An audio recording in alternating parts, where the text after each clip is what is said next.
Добро вечер. Почнува 360 степени во своето магазинско издание. Да видиме генералната најава за емисијата. Снегот ги врати туристите во Маврово и на Шапка, но ги направи уште поочигледни проблемите со инфраструктурата. Muss als allererstes die Gondel wieder eröffnet werden. Das würde ich sagen, das ist das Grundproblem hier. Во буџетот за годинава има 1,3 милиони евра за развој на туризмот. Апсолутно не се доволни, малку се, но се надеваме на ребаланс на буџетот, на подобри времења. Одбрана и армијата го сменија наративот за записниците за вонредното напредување на Лавчиски. Повторно одбија да ни ги дадат, но сега не зашто биле класифицирани, туку зашто ќе наштетеле на постапката пред ДКСК. Треба да нагласат кои се тие штетни последици што ќе настанат. Значи, какви штетни последици ќе настанат. Може ли да помине владиниот предлог за уставни измени со одложено дејство? Го прашавме амбасадорот на земјата председавач со ЕУ Полска. There is no hint that Brussels or Bulgaria will change their position, that they are willing to change their positions. Полска председава со Советот на Европската Унија од 1 јануари до крајот на јуни оваа година. Ова беше поводот да го прашаме полскиот амбасадор за потенцијалот за деблокада на македонските евроинтеграции и евентуалниот ангажман на новиот председавач со ЕУ во тој контекст. Прв човек на полската влада е Доналд Туск, поранешен председател на Европскиот совет, кој идеолошки припаѓа на Европската народна партија, каде членува и водечката сила во актуелната влада во земјава, ВМРО ДПМН. When you are talking about the compromise, the current government here in Skopje is pushing an initiative, an idea. It's, I would call it, constitutional changes with delayed action. Is this a viable, possible solution for the deadlock from the perspective of the Polish presidency? I can see some government allies who insist it is possible. On the other hand, however, there is no hint that Brussels or Bulgaria will change their position, that they are willing to change their position. So I'm not sure if this proposition can be effective, simply. The new commissioner of the EU, Marta Kos, as you may have heard, declared that she would expect North Macedonia to accept and introduce the changes to the constitution. Yes, so it is all connected with the old Latin principle of international law that we must remember, which reads pacta sunt servanda, and means agreements must be kept. Другиот дел од разговорот на колегата Владимир Мличевски со Маријуш Бримора ќе го видите подоцна во емисијата.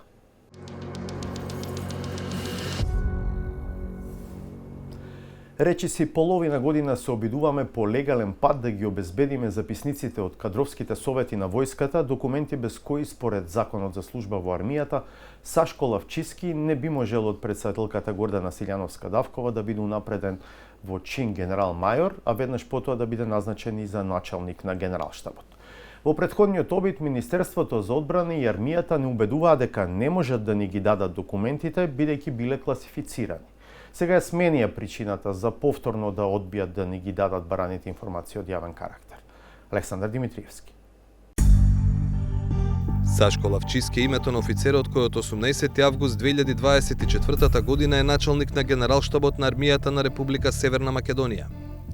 Станува збор за човек кој 25 години во војската, кој има образование и работно искуство и во земјава и во странство и кој ги минал сите скалила, служејќи пред се во специјалните единици. Последното скалило во кариерата на Лавчиски, унапредувањето од бригаден генерал во генерал-мајор, е единствената причина поради кој натаму е предмет на наш, но интерес на антикорупцијската комисија. За да дојдеме до главното прашање, потребна е уште малку историја. Сашко Лавчиски стана бригаден генерал на 18 август 2022 година со указ на председателот Стево Пендаровски. Точно 2 години подоцна, но со указ на председателката Гордана Силјановска-Давкова, тој е унапреден во чин генерал-мајор, а потоа е поставен и за началник на генералштабот на армијата. Законот за служба во армијата во членот 61 став 1 предвидува дека офицер може да се унапреди во непосредно повисок чин по одреден број години служба во чинот кој го има. За напредување во генерал мајор, Лавчиски требало да биде бригаден генерал 3 години, односно тоа можело да се случи најрано на 18 август 2025 година. Но има исклучок. Може да се унапреди една година порано, како што и се случи со Лавчиски, ако меѓу другото е предлог на 2 кадровски совета на ниво бригада или повисоко, односно е предлог на кадровски совет на ниво на генералштабот за офицер кој е поставен на должност во генералштабот. Веќе половина година се обидуваме да ги добиеме записниците од кадровските совети, без кои Лавчиски не би можел да биде унапреден во генерал мајор, а потоа и во началник на генералштабот. До пред неколку дена, армијата, преку Министерството за одбрана, не убедуваше дека тие документи се од класифициран карактер. Сега ја напуштија таа позиција и тврдат дека не можат да ни ги дадат, затоа што, ако ни ги дадат, тие би можеле негативно да влијаат врз процесот кој што го води антикорупцијската комисија. Кога почнавме нашата прва постапка за записниците согласно Законот за пристап до информации од јавен карактер, откај председателката Силјановска Давкова првично одговорија само дека во наведениот случај е постапено согласно Законот за одбрана и согласно Законот за служба во армијата. И од Министерството за одбрана, преку кое се испраќаат барања за пристап до АРСМ, ни го уважија барањето. Но и оттаму, наместо документи, добивме став. Во наведениот случај е постапено согласно Законот за одбрана и Законот за служба во армијата. Се жалевме пред Агенцијата за заштита на правото за слободен пристап до информации од јавен карактер. По жалбата, од кабинетот на председателот се изјаснија дека не се иматели на бараната информација. А кога од агенцијата се обратиле за одговор на жалба, од Министерството за одбрана им вратиле дека составот на кадровскиот совет и записниците се од класифициран карактер. Поради повеќе причини, агенцијата заклучи дека имателот на информацијата не постапил соодветно и го врати предметот на повторно одлучување. Нов одговор никогаш не добивме. Во исто време додека АРСМ ни тврдеше дека бараните документи се класифицирани, председателката на ДКСК ни даде официјален став дека меѓу документите кои тие ги добиле за предметот за унапредувањето на Лавчиски, нема ниту еден кој има степен на класификација. Но до онаа документација во која имам увид јас, можам да констатирам дека досега нема документи кои имаат степен на класификација, што значи дека нема да бидеме попречени во носење на одлука и без поседување на безбедносните сертификати. Уште пред оваа изјава на Димитровска почнавме нова, втора постапка согласно Законот за пристап до информации од јавен карактер. На истото барање за фотокопија од записниците на кадровските совети, сега добивме директно се одбива. Еве го образложението. Со оглед на фактот дека горе наведените прашања се директно поврзани со актот на формацијата на армијата која е класифицирана со степен на класификација строго доверливо, записниците на кадровскиот совет во генералштабот на армијата исто така содржат класифицирани информации и се класифицирани со степен на класификација доверливо. Пак се жалевме. Меѓу другото, дека армијата не сака да испрати ниту факсимил од документите со кои ќе докаже дека се класифицирани. И повторно, Агенцијата за заштита на правото за пристап до информација од јавен карактер одлучи во наша корист и го врати предметот на повторно постапување. Меѓу другото, затоа што законот по исклучок дозволува да се обелоденат и класифицирани информации, ако по спроведен тест за штетност преовлада јавниот интерес. Дополнително, и тие побара армијата да им докаже дека бараните документи се класифицирани. Доколку бараните информации представуваат класифицирана информација, при повторното постапување имателот на информацијата е должен до агенцијата да достави доказ од кој би било видно дека бараните информации представуваат исклучок од законот, односно дека се означени како строго доверливи. И минатата недела добивме ново решение, како што побара агенцијата. Од Министерството за одбрана повторно не одбија за записниците, но овој пат со поинакво образложение. Соочени со барањето на второстепениот орган да докажат дека записниците се класифицирани, причината за новото одбивање е членот 6.4 став 1 од Законот за пристап до информација од јавен карактер. Тој пропишува дека имателот може да одбие барање за пристап до информација ако таа информација е стекната или составена за истрага, кривична или прекршочна постапка за спроведување на управна и на граѓанска постапка. Пристапот до бараната информација од јавен карактер може да предизвика штетни последици за текот на постапката која што се води пред Државната комисија за спречување на корупција. По конечноста на горе наведената постапка, доколку се уште постои јавен интерес, ја искажуваме нашата целосна подготвеност за соработка и ви стоиме на располагање за отстапување на сите потребни информации и документи. 360 степени побара мислење од Агенцијата за заштита на правото на пристап до информација од јавен карактер за неколку прашања поврзани со предметот. Директорката Пламенка Бојчева се согласи лично да ни даде одговор. Децидна беше во одговорот на прашањето дали кога било во изминативе месеци добиле доказ дека информациите што ги бараме се класифицирани. Не, тоа е токму причината заради која ние го вративме на повторно постапување кај Министерството за одбрана вашето барање, односно жалбата, бидејќи фактички тие во ниту еден момент не ја докажаа, не го докажаа степенот на класификација. Значи, кога некој се повикува на исклучокот за класифицирани информации, треба само да го докаже моментот дека таа информација е класифицирана согласно закон. А кога имателна информација ќе се повика на исклучок, треба да спроведе тест на штетност со кој ќе докаже дека објавувањето на информацијата ќе предизвика поголема штета отколку корист. Според Бојчева, и со смената на наративот дека бараната информација е дел од друга постапка, недостасува соодветен тест на штетност. Во конкретниот случај имаме подготвено тест на штетност кој што е доста паушален. Се наведува дека е спроведен тестот на штетност и дека е поведена постапка пред Државната комисија за спречување на корупција, меѓутоа не се наведува кои се штетните последици кои што ќе настанат со објавувањето на таа информација. Одговарајќи на нашите прашања, Бојчева направи мала дигресија. Та изрази изненаденост од нашата преписка со армијата преку Министерството за одбрана, бидејќи според повеќе извештаи, овој владен ресор е на врвот на листата за реактивна и проактивна транспарентност. На преостанатото клучно прашање, кој ќе биде одговорен ако промената во образложението значи дека документите никогаш не биле класифицирани, Бојчева одговори дека со сегашниот закон одговара само службеникот. Од досегашните стотици поднесени прекршочни постапки, се добива впечаток дека службените лица не се тие кои што го ограничуваат и оневозможуваат пристапот до бараните информации. Значи, најчесто тоа се раководните лица, одговорните лица во институциите, а агенцијата нема надлежност за поведување на постапка против тие лица кај имателите на информациите. Значи, исклучиво одговорноста лежи кај паѓа на службеното лице за пристап до информации. Иако, според Бојчева, во последниве години нема друг случај во кој имател на информација наеднаш ги сменил аргументите за да не дозволи пристап, од агенцијата велат дека бараат да се воведе одговорност и за раководните лица за такви и слични случаи. Во моментов се работи на измени на законот за пристап до информација од јавен карактер. Секако, по последниот одговор се обративме до армијата. Меѓу другото прашавме како документите за кои до вчера се тврдеше дека се класифицирани, сега армијата е спремна да ги стави на увид, но по одлуката на ДКСБ. Нема ли да биде проблем што немаме безбедносни сертификати? Видно од содржината на горе наведеното решение, увид во документите како термин не е употребен.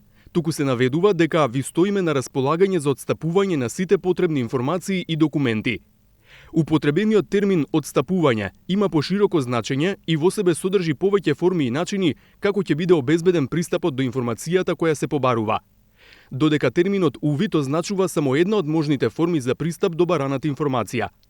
Конкретниот начин за пристап до информациите ќе биде утврден земајќи ги во предвид сите услови кои важат во моментот на преземањето на дејствието. 360 степени ќе го искористи правото на жалба во потрага по официјална потврда. Дали постапката пред ДКСК е доволна причина да не се дадат записниците?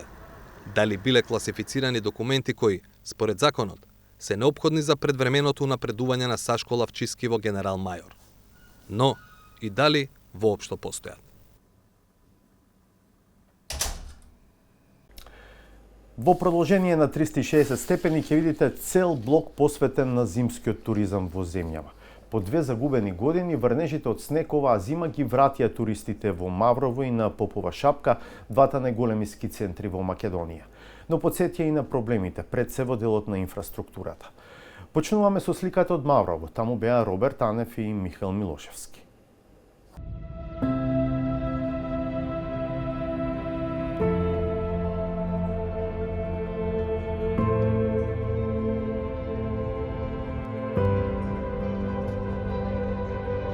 Големите снежни наноси кои донесоа речиси половина метар снег, навидум не направија проблем за екипите на Македонија пат. Барем не според она што може да се забележи кога се движите по регионалниот пат до Маврово. Но проблем се појавува веднаш штом ќе се исклучите кај браната кон терените, каде неисчистениот тесен пат го отежнува движењето на возилата. Иако не снимавме за викенд, паркингот пред ски патеките беше преполн со автомобили, најчесто македонски, но и од соседството. По 2-годишниот сушен период, снегот конечно пристигна и во еден од најпознатите македонски зимски туристички центри Маврово. Токму одличните услови за скијање и санкање го наполнија Маврово со туристи од дома, но и од околните земји. Потврда дека сезонава е плодна добивме и од еден продавач на ски опрема. Има туристи, да. Има и од Албанија, и наши од Скопје, од цела Македонија туристи. Ски патеките нудат одлични услови и забава и за највозрастните, но и за младите. Оние кои сега започнуваат да ги прават првите чекори со скии, се лоцирани на најјужниот дел од патеката. Додека за искусните љубители на снегот, предизвикот е на еден од врвовите на планината Бистра, каде се стигнува по 15-минутно возење со една од трите жичарници. Минусните температури во комбинација со силен ветер не ги одвратија скијачите да ги тестираат вештините.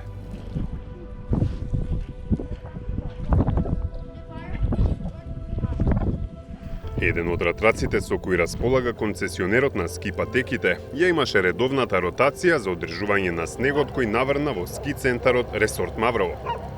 Во Маврово годинава, како и по обичај, доминираат домашните туристи. Па ги прашавме какви се условите и какво е чувството повторно да се скија тука, имајќи предвид дека претходните 2 сезони беа речиси без снег. Супер се стазите оваа година, само пред 3-4 дена имаше малце кал и не беше баш тоа, ама денес се супер. Така. Особено под едносет. Често доаѓаме, скоро секој викенд и преубаво. Да, за разлика од минатото? Па за разлика од минатото има повеќе снег, не е толку кал и добри се стазите. Иако снегот е добре дојден, поплаки има за цените. Значи премногу е скапо тука. За условите што се нуда премногу е скапо. Покрај македонците, најчести гости од странство се они од Албанија и од Косово. Oh, it's very great. I like it very much. It's your first time here? Or? It's the second time here. Second time Yeah. here. And you're from Albania, right? Albania, yeah. Do you have any places in Albania to ski as good as Mavrovo? Or? As good, no, but we do have. But I prefer Mavrovo, yeah. Еднакво задоволен од условите е и овој скијач од Косово, кој тука доаѓа 4-ти пат. Вели, иако во неговата земја го имаат ски центарот Брезовица, патеките се она што ја прави разликата. It's probably the same, but Brezovica is much smaller. It's not like it's got very long slopes. Васко Арсовски е раководител на ски центарот Ресорт Маврово.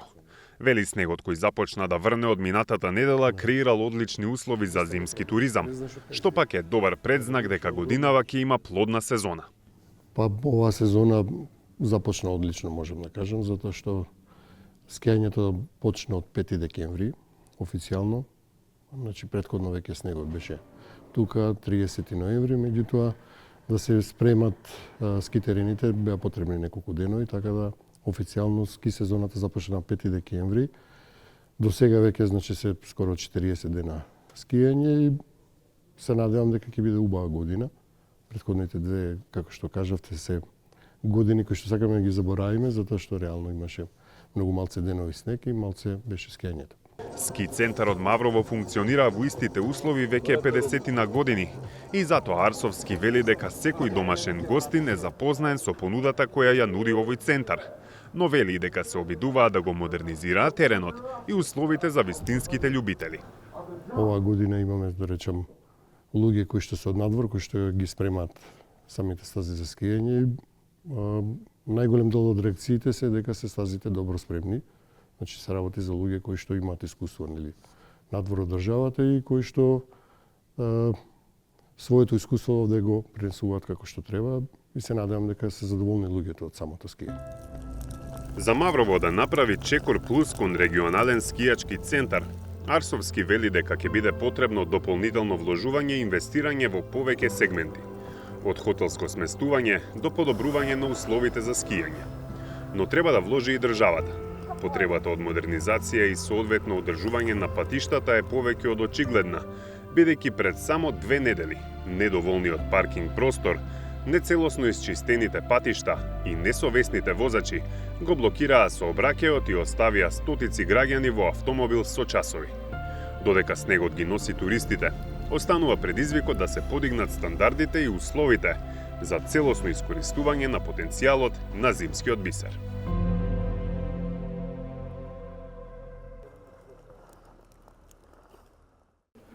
Да се поправаше по еден столб за секоја најава за нејзина обнова, гондолата од Тетово до Попова шапка веќе ќе беше во функција. Иако овој коментар може би е пресилен, тоа не ја менува суштината. Постојано се зборува за решавање на сообраќајното тесно грло и на паркингот на ски центарот на Шарпланина, но на терен нема ништо. Иван Нишотовски и Хекура Накифи беа да посведочат како се одвива првата по подолго време навреме почната туристичка сезона на Попова шапка. Покриен со снег, но прооден. Така изгледа патот што води од Тетово до Попова шапка во работен ден. Преку викенд сликата често е поинаква.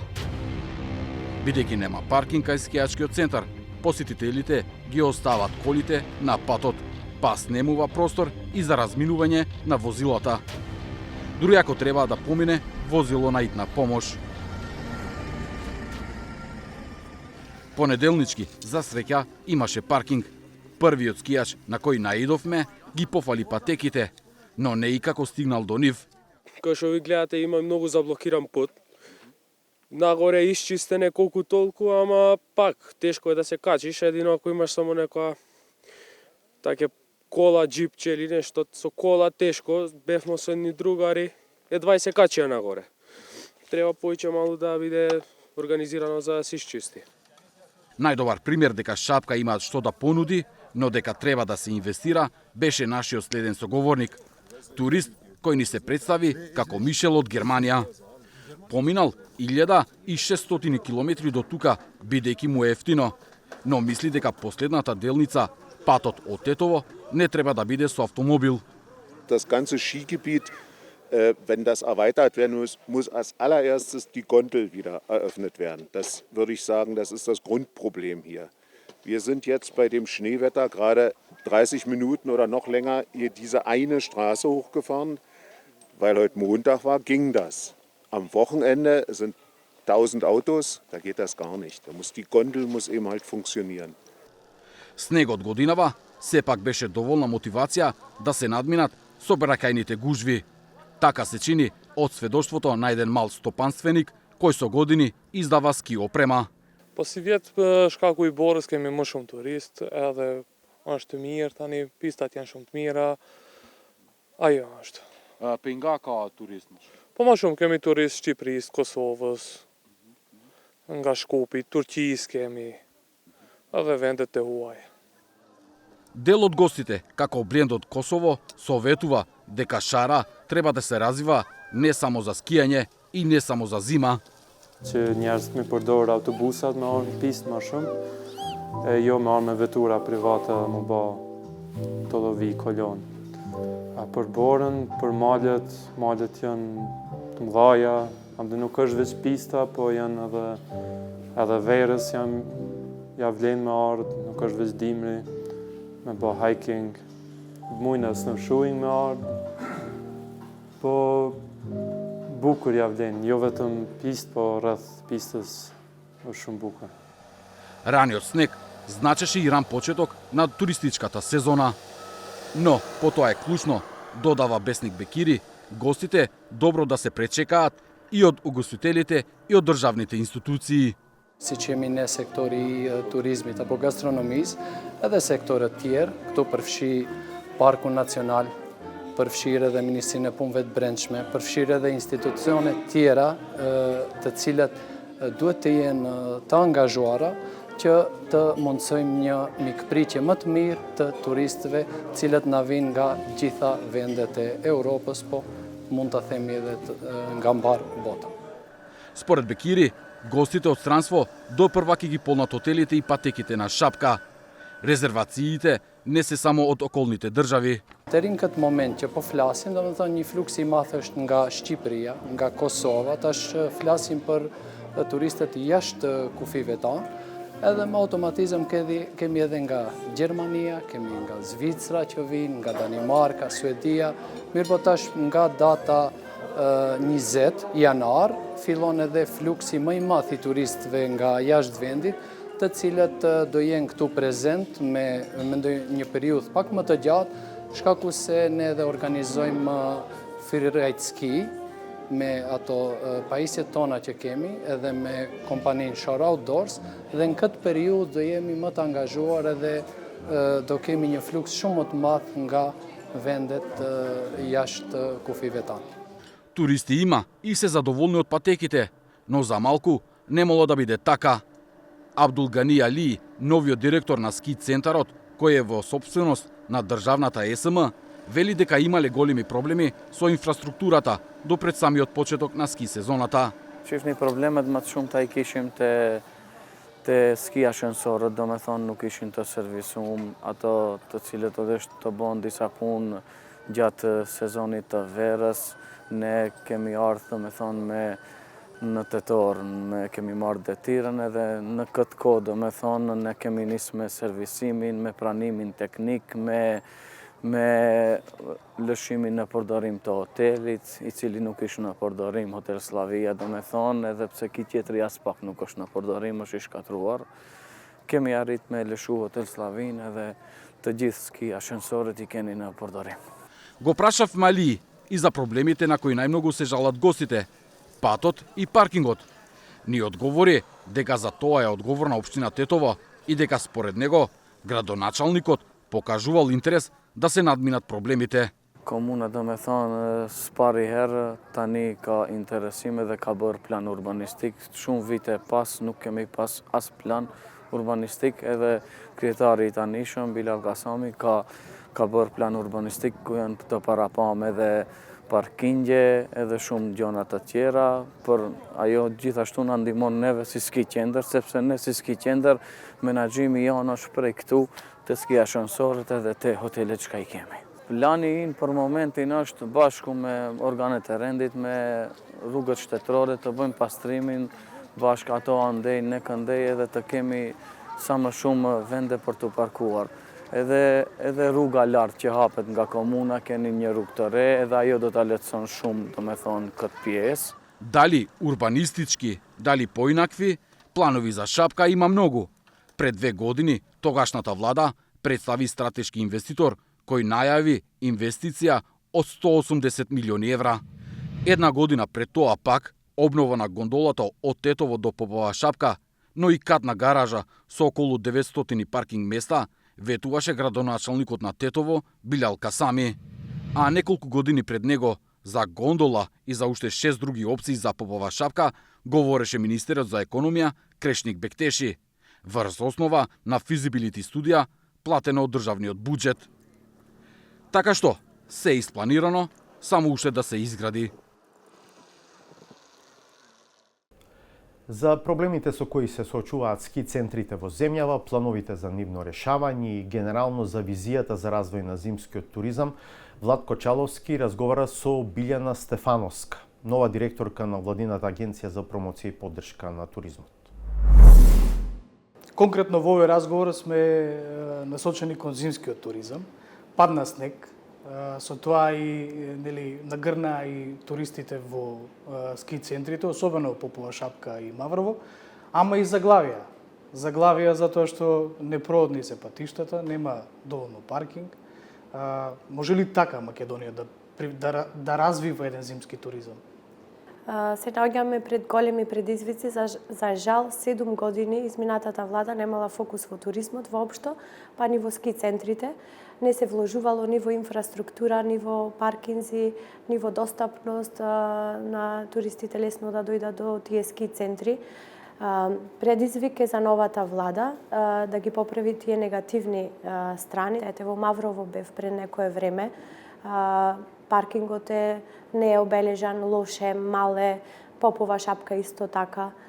и другите скијачки центри со истите негативни страни Кога се ја соочуваат. кога ја споменавте Попова шапка всушност, неколку пати беше ветувано на назад дека тој проблем може да се надмине со обнова на онаа гондола од Тетово кон Шапка и со изградба на катна гаража.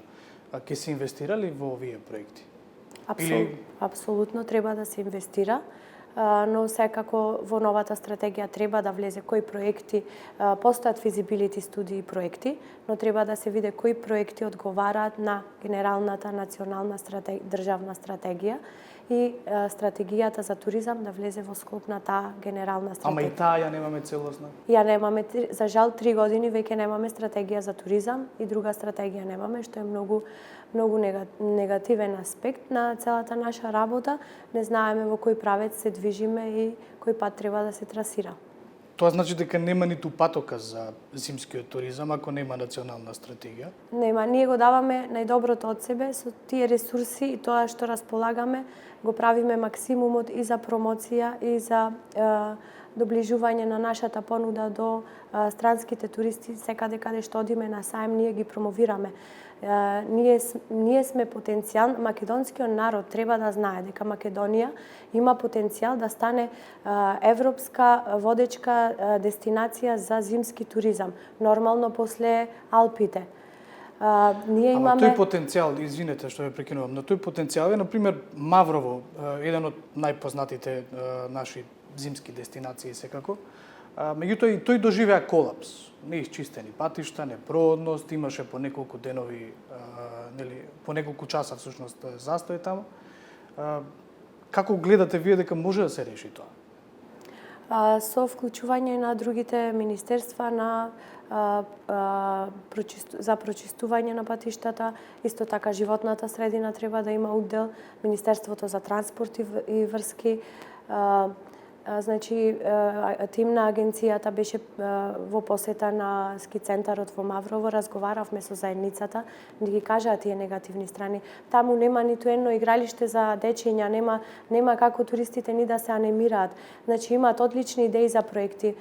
Планираат околу езерото да се направи нордиска трка за нордиско трчање, каде би се давале бесплатни часови за дечиња и каде би се организирале некои манифестации спортски. Само така би збогатиле туристичката понуда, но најмногу државата треба да има удел со расчистување на патиштата и доградба на патишта каде што не постојат или се уништени во одржување.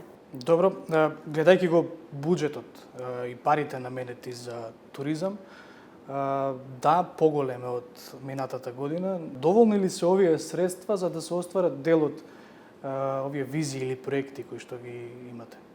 Апсолутно не се доволни, малку се, но се надеваме на ребаланс на буџетот, на подобри времења. Има некои планови владата каде што оди чекор по чекор. Сега буџетот е распределен по сите институции. Еве како главен проект би ги напоменала Кожув и Шар планина. Значи тие два скијачки Попова шапка. Тие два скијачки центри заедно имаат скијачки патеки со површина од 4300 хектари. Сите скијачки центри на Балканот заедно да се соберат имаат вкупно скијачки центри од 4150 хектари. Значи ние можеме да обслужиме за една година или до 3 години, тие може многу брзо да се реставрираат и да се спремат за обслужување на скоро 2 милиони посетители во една скијачка сезона. Тие се огромни суми, ако земеме во просек дека балканските ски центри продале карти во сезона 2023-2024 и ако се земе просекот на скијачката карта 42 евра, се доаѓа до сума 158 милиони евра. Значи во Македонија само Кожув и Попова шапка можат годишно да носат прилив од ски карти од околу приближно 80 милиони евра. Значи, а само 1 милион определен за туризам. Значи мораме да инвестираме повеќе средства, а тие средства ќе ни се вратат. Мораме да инвестираме проекти и поддршка на зимските центри. Дали се во приватна собственост или во државна собственост, без разлика, ние во патната инфраструктура мораме да инвестираме. Мораме да инвестираме во системи за вештачко обснежување, во топови за снег, бидејќи со глобалното затоплување сега и скијачките патеки се искачени малку повисоко, односно снегот на пониските делови се топи или има малку снег. Нели по стандардите треба да има минимум 30-40 сантими снег за да се одвива некои скијачки активности. Нашата цел треба да биде да учествуваме зимскиот туризам, да го зголеми учеството на бруто домашниот производ, кој што сега е 4%, може да биде 7%. За период до 3 години, например. Гледајќи го сајтот, веб-сајтот на Агенцијата за промоција и поддршка на туризмот, приметив дека, бидејќи има една секција која што вели каде се застапувано туризмот, каде се застапуван во соседните држави и во Европа и во светот, и таму како има впечаток дека за зимскиот туризам се пишува само во Албанија и во Косово, како другите држави да не знаат дека има и зимски туризам во Македонија. Што се прави за промоција на зимскиот туризам надвор? Во право сте, истото го забележав. Јас сум директор веќе 4 месеци. Ги забележав тие детали и моменти. Апсолутно ништо не е промовирано за зимските центри, зимскиот туризам во Македонија. Главно од тимот на агенцијата, каде што одат на саеми, кога доаѓаат луѓето се интересираат за нашата држава и дестинации, тие кажуваат каде може да се кампува, каде може да се одвива летен туризам, зимски туризам, имаме ски центри, но треба малку поголема промоција да се прави во тој аспект, односно да имаме и промотивни материјали, главно за ски центри, да имаме една брошура. Во Македонија ги имаме тие ски центри, тие се големи, тие се помали, тие се за рекреативни цели, тие се за професионални скијачки спортови, да биде се некако категоризирано и мислам дека тоа испаѓа на новиот директор дека треба да се направи и ќе го направиме. Добро, ви благодарам за времето. Ви благодарам и на вас. Ако не следите од почетокот, знаете дека најавивме интервју со вршителот на работите во амбасадата на Полска, Мариуш Бримора. Тема е застојот во пристапниот процес на Северна Македонија и можностите за деблокада. Разговорот го води Владимир Мирчевски. Ambassador, a couple of weeks ago, Poland has taken over the presidency of the Council of the European Union. In the program priorities, it is said, I'm quoting, we need to consolidate reforms in the candidate countries, preserve the credibility of the European Union. Does this sentence also refer to the case of North Macedonia and its deadlock in the EU integration process that we are currently in? The deadlock you are referring to is a 100% bilateral issue, and as such, it should be solved by the countries involved. What we can do, I mean the other European countries, we can support any solution that is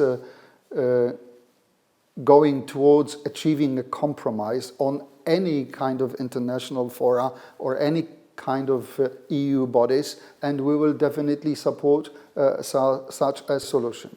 But it is up to you to start talking and work out a compromise. Additionally, for me, and I'm talking that on the basis of our Polish experiences, there's one more factor which is extremely important, that is the reconciliation process. I personally think that you should start working on a reconciliation process with the Bulgarian people, because as far as I know, this issue that is now blocking the progress in the EU enlargement is part of a much wider, much longer historical dispute. Poles know it very well from our experience with the Polish-German reconciliation progress, and we are ready to share our experience. Just to prove it, I may say that last month, in December, there was a 4th edition of a special seminar organized in Poland by our ministry with a partnership with Germany and the Krzyżowa Foundation for young leaders, for people from young generation of your region. to share Polish experience with reconciliation process.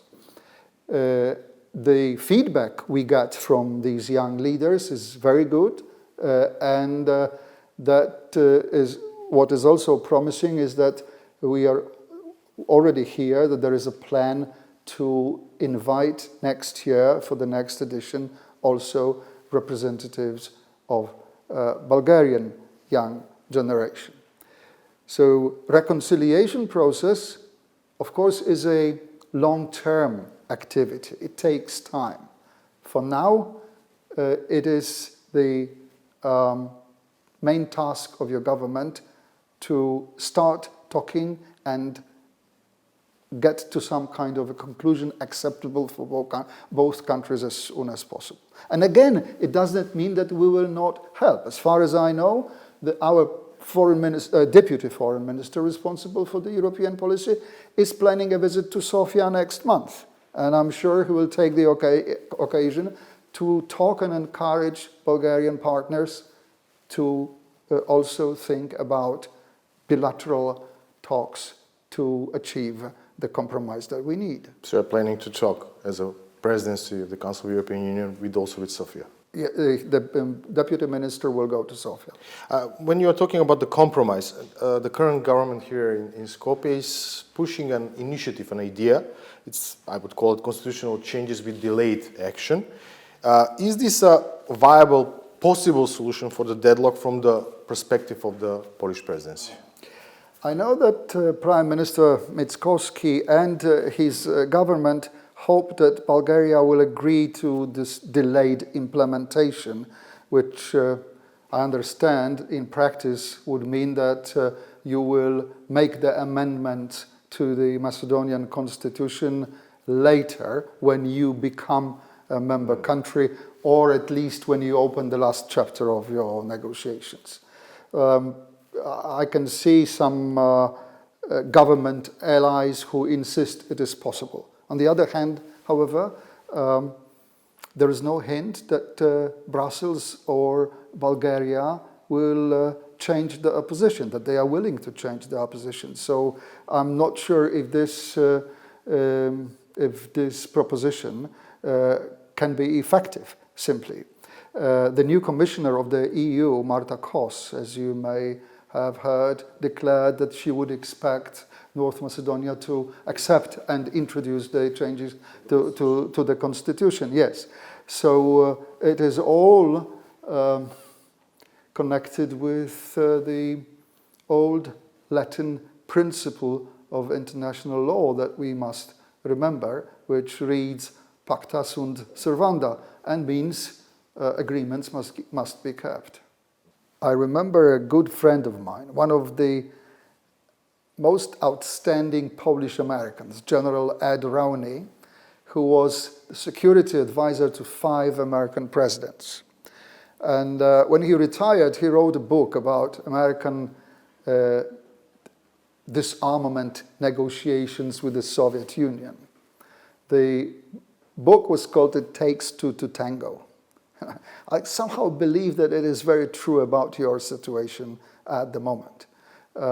You simply, there is a very good momentum for you to advance your process.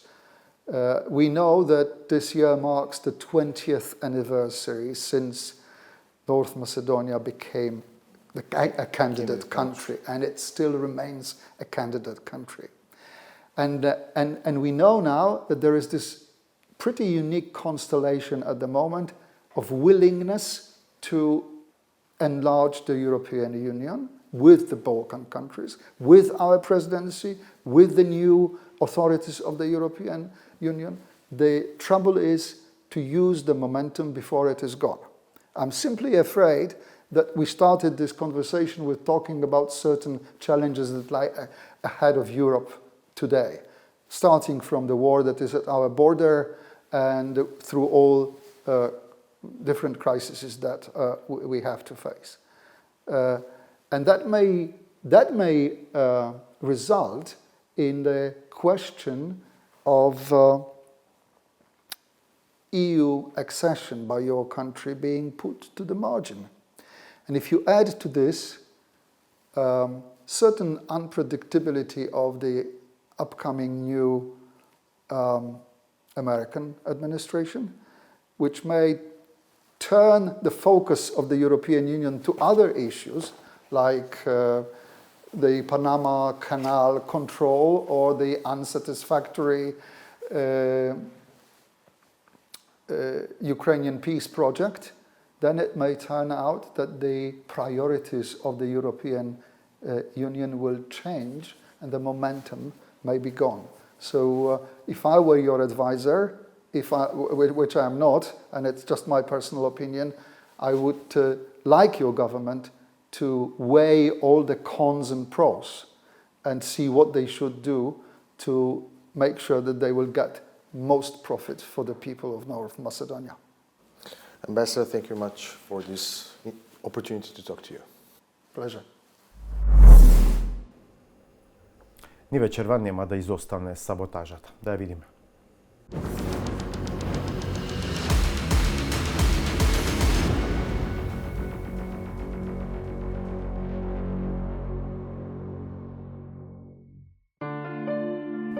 Се уште не постои лик кој би можел да биде замена за улогата која е редовна во оваа серија. Додека е така, не преостанува ништо друго, освен повторно да му биде доверена. Чи питаш? Не. Как да почнем? Как ти пишам така? Мар питаме да бе. Да постана? Градоначалниче, урбанизација во село Возарци. Каква урбанизација? Што збориш?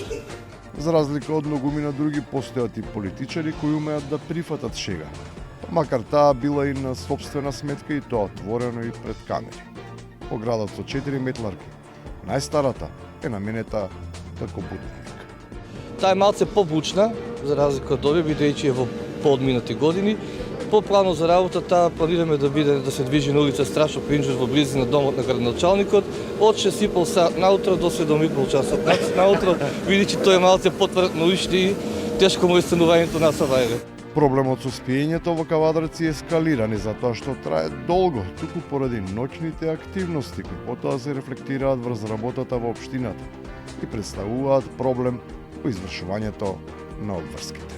Е, цеце бе, ке сака да оде работа, геш ако оде. Врте градоначалник. Ке трде тркавалото, геш општините 6 бремени. Се ще работи, ја прво време останови.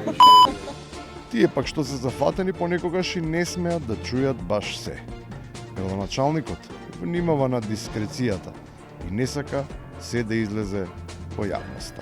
Цанка некој се буне за иста работа, ама она од гледна точка на финансиски конструкции, ама молам нека остане меѓу нас. Но не е секогаш така. Има моменти кога излегува од рамките и сака да се слушне тоа што има да им го каже на колегите. Границата може да биде поместена. Е сега, Ристо беше учен, хоп, не лапни. Нема тоа веќе. Ти плачам, бе, Ристе, ама тоа е природно, ти плачам. А ти сам си земиш да ти платам, рак ти фајче. И на крајот, кога и самиот покажува знаење за тоа што треба да се направи и во кое време. Еден вработен или 20 си ги определите за оджачари. Че си купите опрема, не е скапата. Едно текче, четка и кад се разубаја времето, негде не се качуваат сега.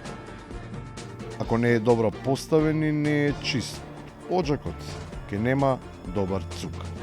А ништо не е поважно од тоа тој да продолжи да чури.